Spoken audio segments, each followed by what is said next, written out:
Well, segueing now to speaking of using something like this to tell your contractor what you want it to look like, what about what you want it to say in the contract? Somebody told me that his name was Bill.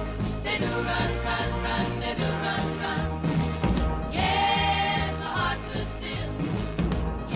still. Yes, there are a lot of those contracts that you probably aren't thinking about in terms of making your dream come true. But it's something that my husband, BeenthereBill, always thinks about because he kind of like lives it and breathes it.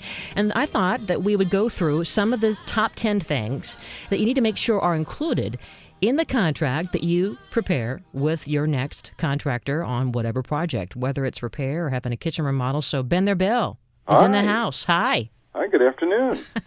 Hi. So first of all, we tell everybody over and over again, get it in writing, get it in writing, get it in writing. But I think that there's still a lot of us who we trust people, we run out of time, we come up with excuses, right? Well, a lot of it is the time. I mean, we're all guilty of that. There's so much going on in our lives. The second part is, we want to trust the people we're hiring. And, of course, the third part is when it's something we're not doing every day, where it's just unfamiliar territory to so many of us, we're intimidated and we just kind of want to get through it as quickly as possible and hope our dream comes to pass. Mm-hmm. And if we don't have everything in writing, it can really become a fiasco from just being angry to ending up in court, right? And ending up spending a lot of money you didn't have to spend. Well, yeah, and there's actually kind of two parts to it. The odds are that you're going to have something in writing, unless you're trying to do something with a handyman or somebody that's really shady. There's going to be some sort of written document, and that document, 9 times out of 10 is produced by the contractor. So a lot of the terms and a lot of the things in it are going to naturally favor him. Mm.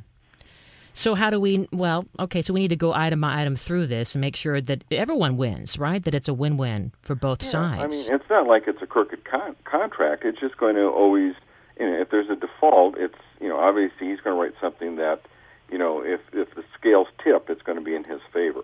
Okay.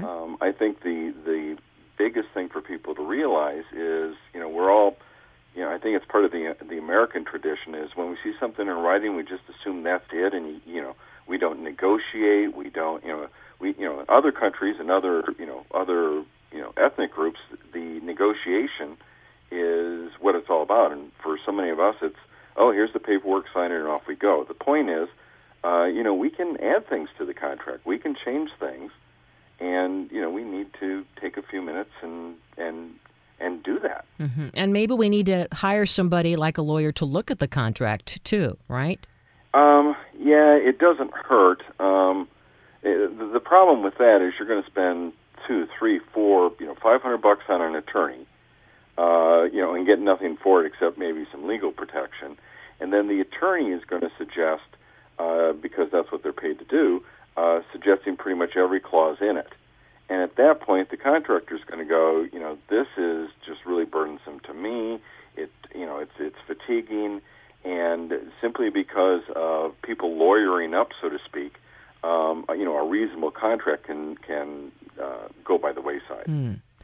Well, all right, so let's walk through some of the must-haves. Okay, first of all, the preamble, what's that all about? We have to have that. Well, the start of most of the contracts are all the same. It's your name, their name, address, basic information on what the project is. But we need to make sure that address is really a true address, right? You mean for the contractor? Yeah.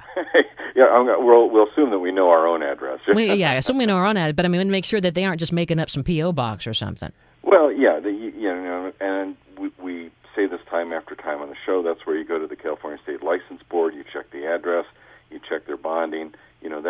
That's just a dot the I, cross the T thing. So, once you've done that very simple due diligence, it really gets down to the details and the specifics of your own project. And should we also make sure that we add the federal employer ID number on the contract? It doesn't hurt. I don't know how necessary that really is.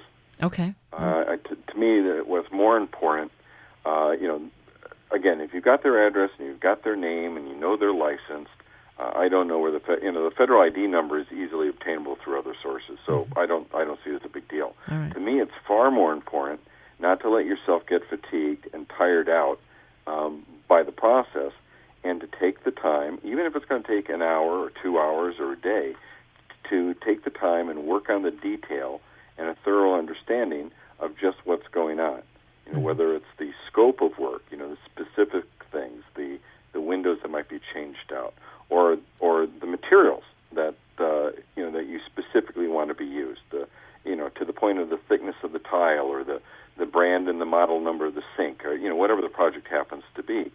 The more detailed you are, the less obviously the less opportunity there is for misunderstanding. But I hear if you're too specific in the tasks and materials, that it could become an extra or change order, and then you're billed even more separately somehow. Well, no, because you're talking about this at contract time, and the idea is that you and the builder or the contractor, and I'm defaulting here that it's an honest individual.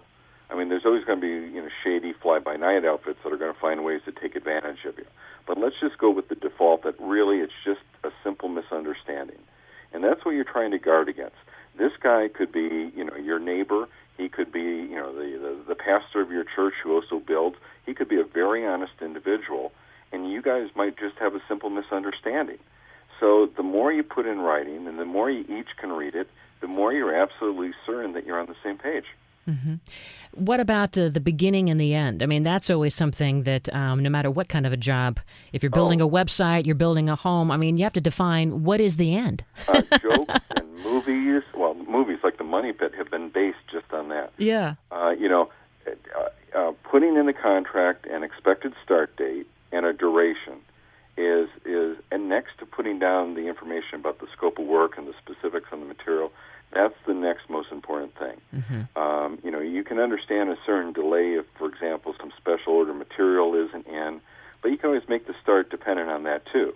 You could say, Hardly Able Construction is going to start this project on or about the 1st of June, although the start may be delayed while we wait for the special order sink to arrive, at which point he will start within 2 weeks after that sink is at the warehouse or something like that. Mm-hmm. And then, just talking at that point about the total project duration, the old construction joke is we're going to be done Tuesday. They just don't bother to say which Tuesday.